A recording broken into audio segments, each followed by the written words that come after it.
So it is officially Sunday, and before we get started, I would just like to take a second to thank our sponsor for this episode.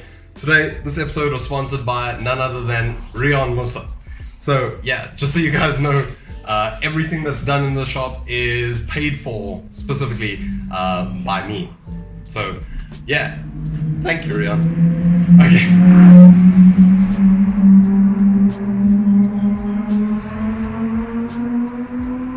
Sounds good.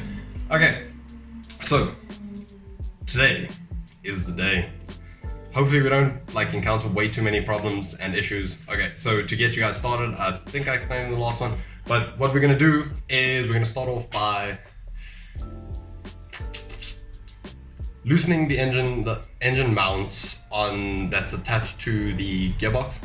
We're then going to, once those bolts are out, we're gonna jack the motor up slightly. No, remove the engine mounts that are on the actual body, and then jack the motor up slightly, pull the engine mounts out, drop the motor down again, and then we should have access to the bolt at the back.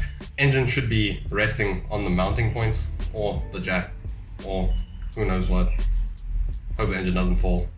But yeah, so once the engine has then dropped down past where the engine mounts should have held it, that should give us access to the back of the motor where the bolts for the gearbox are. This is what they suggested on DriftWorks, so we're going to try that out. Hopefully we have some success there. Yeah, but today is the day. The engine is definitely coming out today. I don't care if I have to go till 10 o'clock tonight. The engine's coming out. Once it's out, we have to figure out how to mount it onto this engine stand.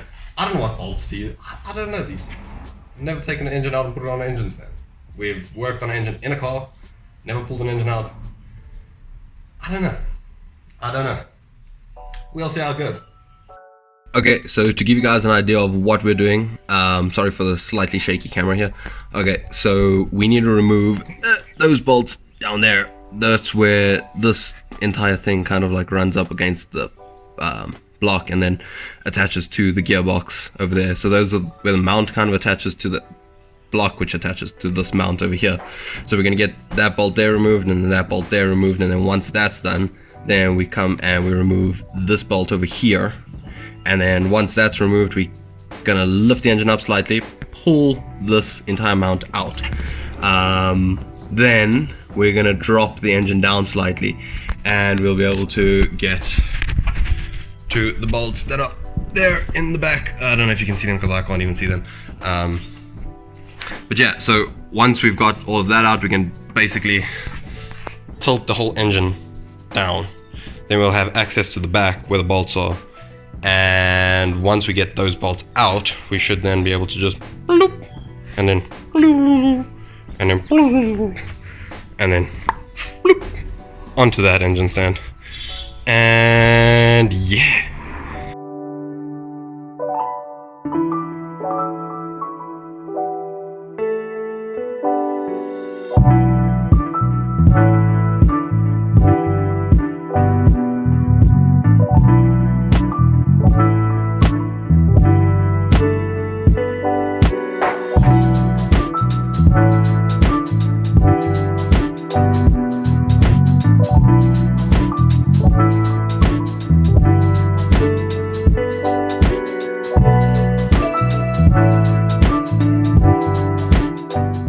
Okay, so we got the 4 bolts off the engine. I can't remember the name of these things ever in my life. The engine mount,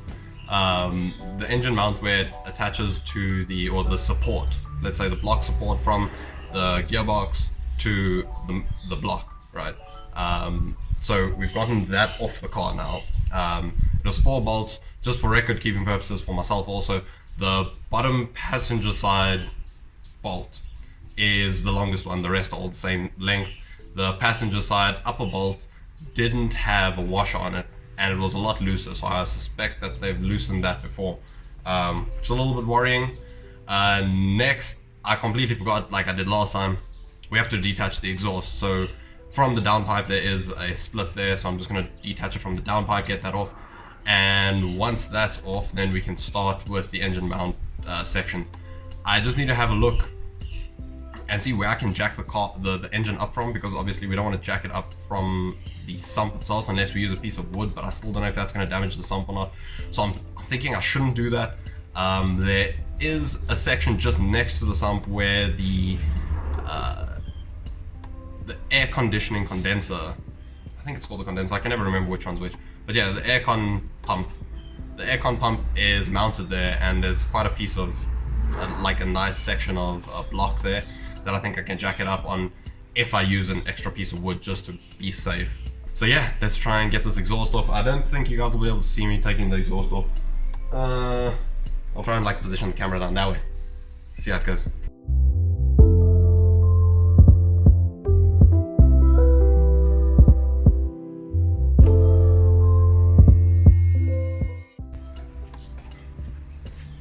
Okay, exhaust is off. There was one more power steering line. Ooh. What is that? What just settled there? I don't know. So the exhaust is off. There was one more power steering line that was connected. I have now disconnected that. The bolts at the bottom of the engine frame are loose.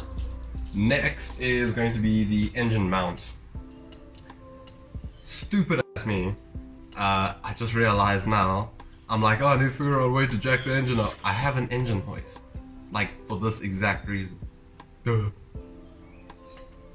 In any case, so we're gonna use the engine hoist to lift the motor up slightly, take off the bolts. Well, first loosen the bolts, lift it up slightly, then remove the bolts completely, remove the engine mounts. We'll jack it up more, remove the engine mounts. Once that's done, drop it down, bloop bloop, bolts at the back, bloop bloop. And then by that point it's already supported by the hoist. And then we just bloop bloop bloop bloop bloop bloop bloop up, and it's out. Sounds simple. I know we have to try and avoid the ABS module. I do still have a lot of things connected that they said, yeah, disconnect. I don't see them getting in the way.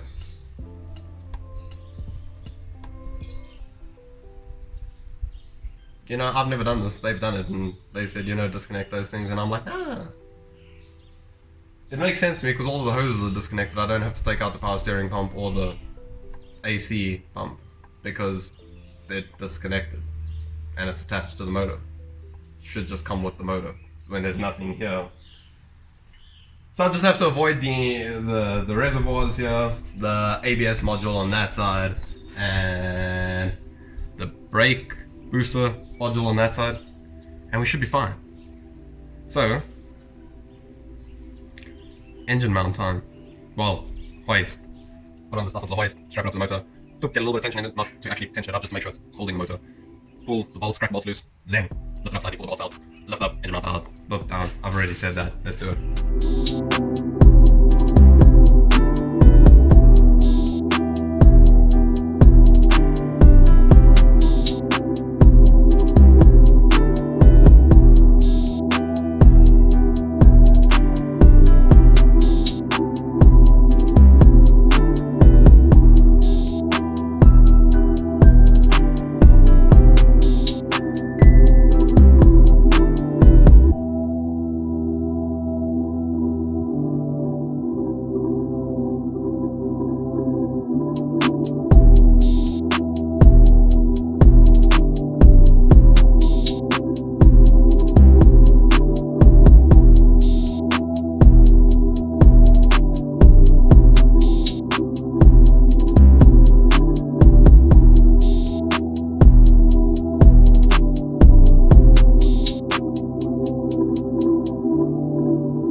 Okay, engine is up, bolts disconnected, everything.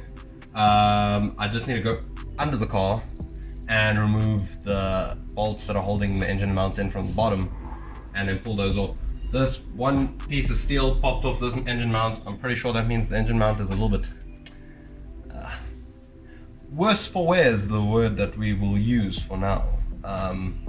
We're going to pick up some engine mounts before we drop the motor back in. Obviously, you know, we want everything to be solid and secure and everything. So I'm just going to jump under the car and get the engine bolts removed, the engine mount bolts removed from there. Hopefully I have enough space because I can see the legs of the thing are in the way. Should probably thought this through first.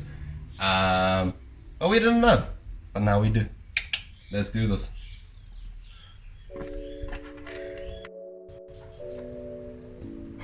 Okay.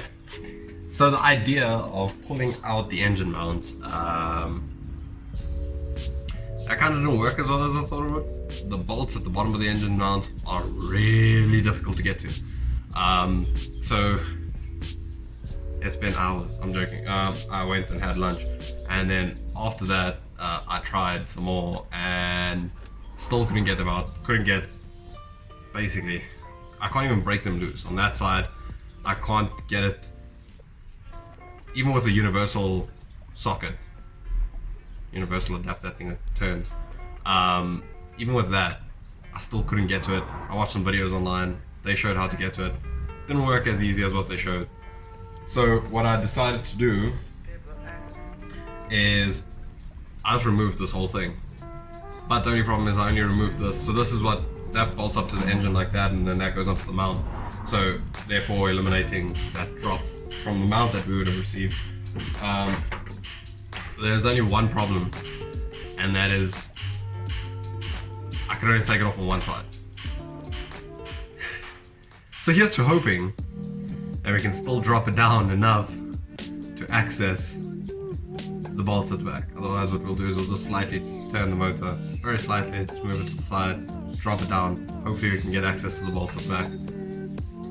Let's see if this works.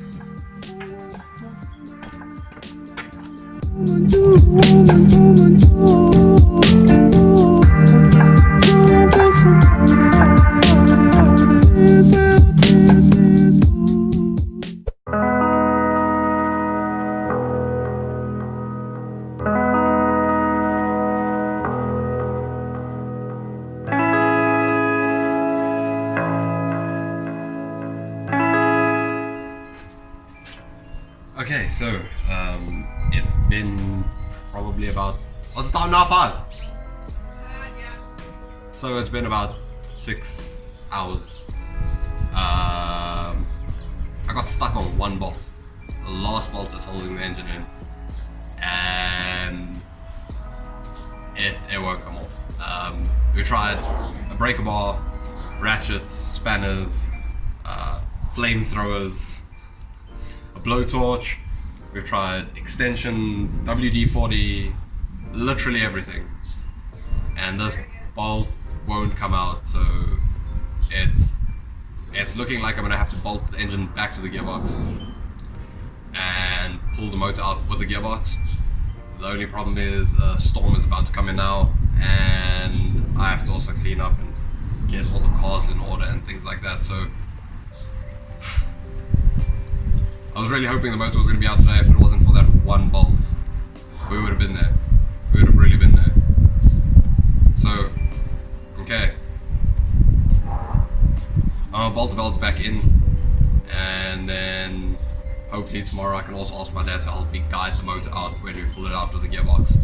I just didn't want to have to pull the prop out and drain the gearbox oil and all of that stuff, but there's literally no other way to get this bolt out right now. And there starts the rain. So, yeah.